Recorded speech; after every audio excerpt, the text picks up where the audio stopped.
ছিল এক রহস্যময় জলের রাজ্য, নীলামহল। সেখানে রাজত্ব করতেন রানী ওকিয়ানা, আর তার একমাত্র কন্যা ছিল রাজকুমারী লুনা। লুনা ছিল মনমুগ্ধকর, তার চোখ ছিল পান্নার মতো সবুজ, আর চুল যেন সাগরের ঢেউ। কিন্তু নীলামহলের একটি কঠিন নিয়ম ছিল, মানব জগতে পা রাখা নিষেধ। কেউ জানত না কেন এমন নিষেধ। লুনা ছোটবেলা থেকেই মানুষের জগৎ দেখতে চাইত। সে মাঝে মাঝে জলপৃষ্ঠে উঠে সূর্য, পাখি আর নৌকা দেখত। একদিন বিকেলে সে এক ছেলেকে দেখে, একাকী বসে বাঁশি বাজাচ্ছে নদীর ধারে।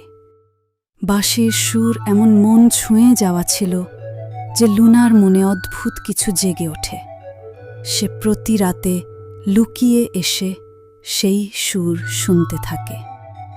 ছেলেটির নাম ছিল অরুণ, এক চাষার ছেলে যার সুরেই ছিল জাদু।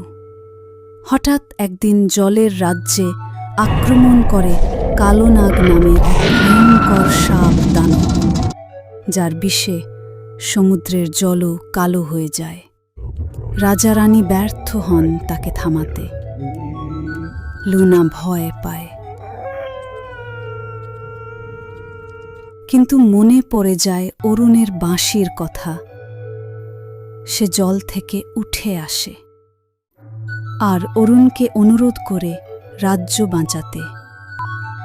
অরুণ প্রথমে ভয় পায়, কিন্তু লুনার চোখে সে এমন কিছু দেখে যা তাকে সাহসী করে তোলে।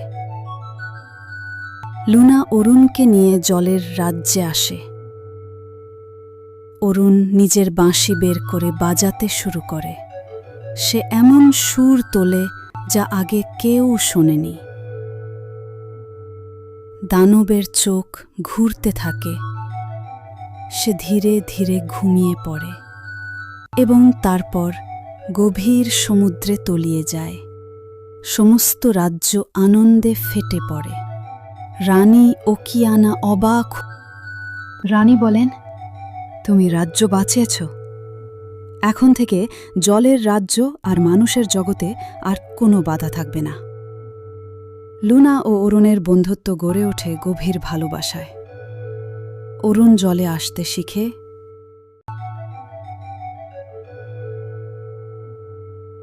আর লুনা মাঝে মাঝে ভূমিতে গিয়ে গাছের নিচে বসে বাঁশির সুর শোনে।